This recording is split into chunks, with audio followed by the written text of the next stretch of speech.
ध्यान के द्वारा जब भगवान को हम अनुभव करते हैं, परम पवित्र स्थिति में जब ही परम तत्व को अपने स्वरूप में ही तादात्म्य के साथ ही देखते हैं और जो शरीर माध्यम से हम इसको पाते हैं, वो शरीर छूटने से पहले क्या करना चाहिए और उसी को ही अगले श्लोक में वेद नारायण श्रुति माता इसको हमको बताते हैं। वायुरनीलम अमृतम मथेन्दम भस्मांतं शरीरम ओम क्रतो स्मर कृतगं स्मर क्रतो स्मर कृतं स्मर।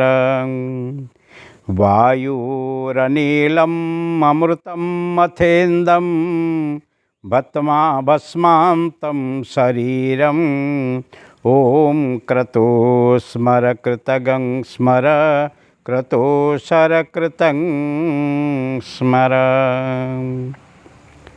श्लोक 17 17।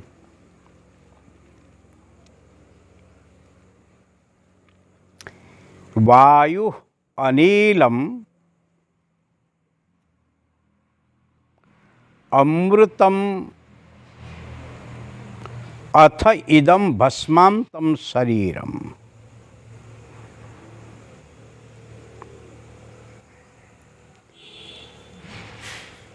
अथ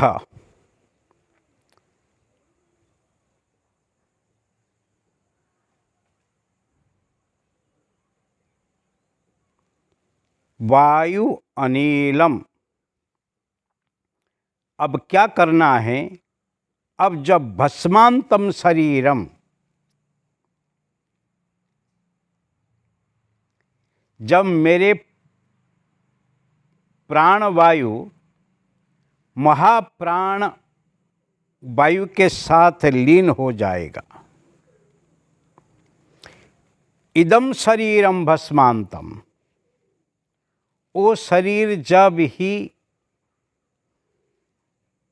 दहन हो के ही भस्म हो जाएगा, उसी से पहले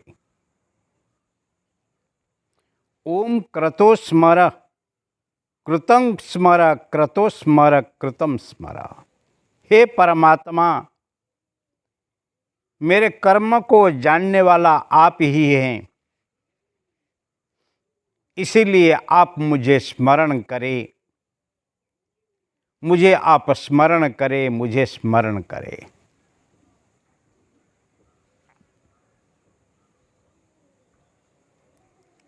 हर कर्म एक यज्ञ है।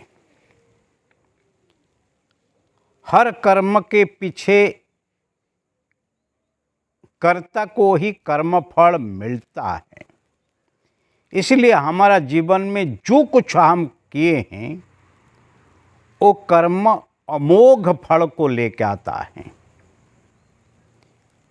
वो कर्म अपने फल को अवश्य आपको ही देता है। कर्म फल से कोई कर्ता ही कभी भी मुक्त नहीं है। आप जो कुछ करेंगे वही कर्म फल आपको ही मिलने वाला है, इसलिए इसको निश्चित होके रहना। इसलिए वायुरनीलम अमृतम अथ इदम भस्मांतं शरीरम। अब मेरे जो शरीर हैं वो छूटने से पहले मुझे अभी ऐसे कोई कर्मफल बाकी नहीं रह जाए, इसको फिर भोगने के मुझे पुनर्जन्म लेना पड़े। क्योंकि प्रारब्ध पुष्यते बपुः, जब तक आपका ही प्रारब्ध आपके साथ हैं तब तक वो शरीर तो ही रहने वाला है, उसको कोई भी नहीं ले सकता है। इसीलिए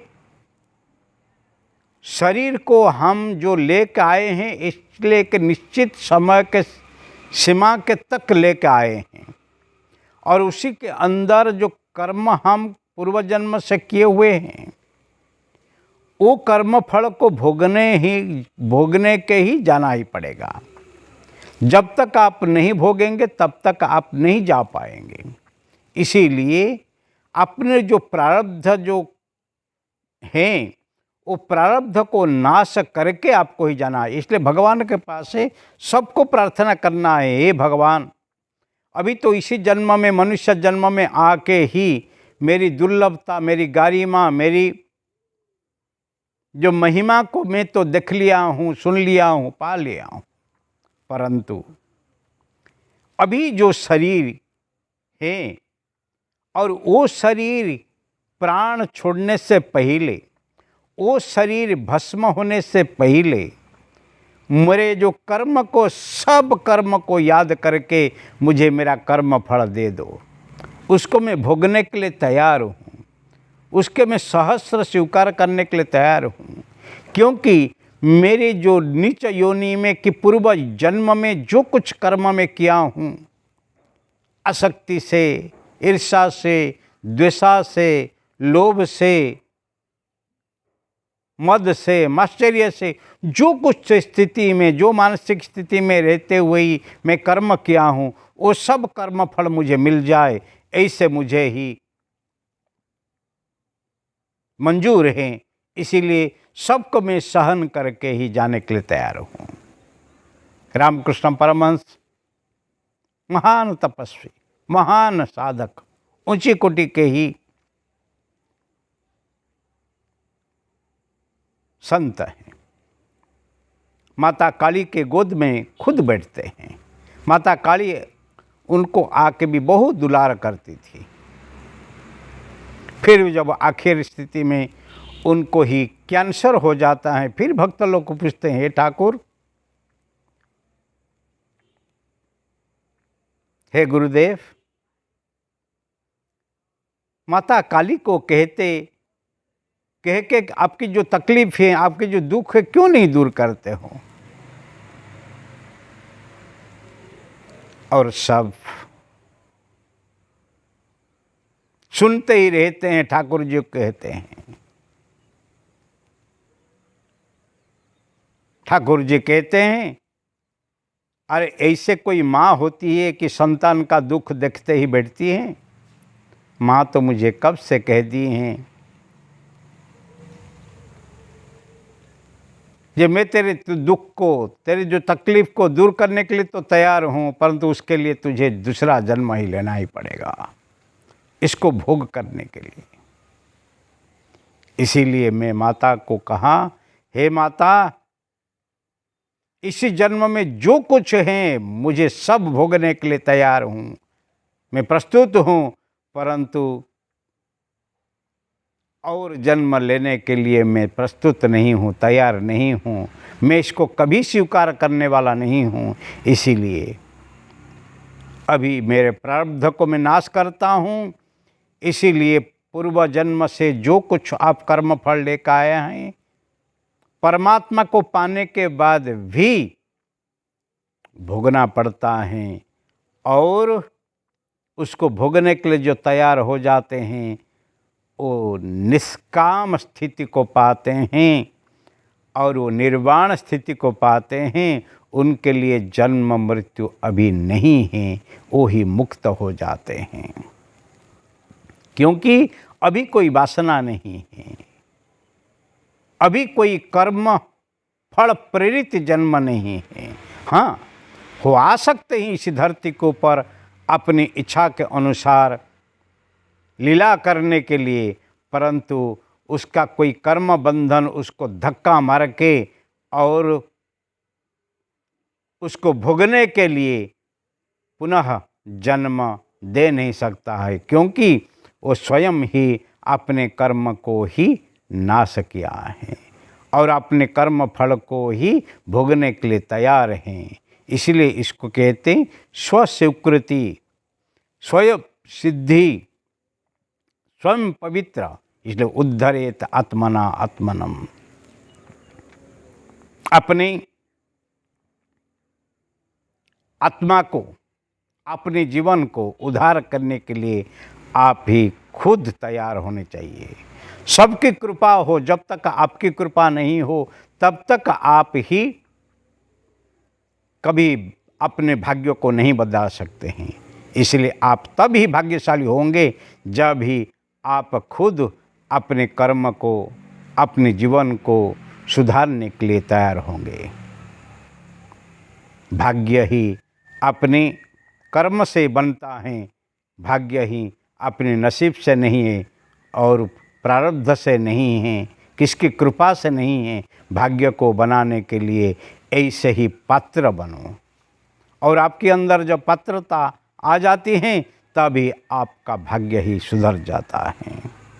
मृत्यु जीवन की कोई समस्या का समाधान नहीं है। मृत्यु किसी को मरना और खुद मरना, इसीलिए पाप कहा गया है। वो दंडनीय अपराध है। मनुष्य जन्म में आके कोई आत्महत्या करे, इसको पाप कहा गया है, इसको दंडनीय अपराध कहा गया है। इसीलिए अपने को मरना या दूसरे को मरना दोनों ही अपराध हैं। मृत्यु कोई भी समस्या का समाधान नहीं है, परंतु जीवन ही समाधान है। आप किसी को ही नज़र से नहीं देखो, और अपने को भी, और अपने को आप ही जब ही ऊंची नज़र से देखेंगे फिर आपके जीवन तो ही भाग्यशाली बन जाने वाला है, भाग्यवान बन जाने वाला है। इसीलिए वायुरनीलम अमृतम अथेन्दम भस्मांतम शरीरम। मेरी प्राण छूटने से पहले, महावायु में मिलने से पहले अमृतमय अखंड अविनाशी तत्व में लीन होने से पहले, इसी शरीर को भस्म करने से पहले, अग्नि में प्रवेश करने से पहले मेरे सब कर्म को मुझे दे दो। मतलब मेरे प्राण छूटने से पहले या शरीर को भस्म नाश करने से पहले मुझे सब कर्म फल को भोगने के लिए परमात्मा कृपा करो और मुझे सर्व कर्म फल दे दो, और मैं इसको लेके मेरे जीवन को ही अंतिम पूर्णता के तरफ लेने के लिए मैं तैयार हूँ। ऐसे जो प्रार्थना करते हैं उनका जीवन धन्य धन्य हो जाता है। फिर आगे जो है इसको देखेंगे। हरि ओम।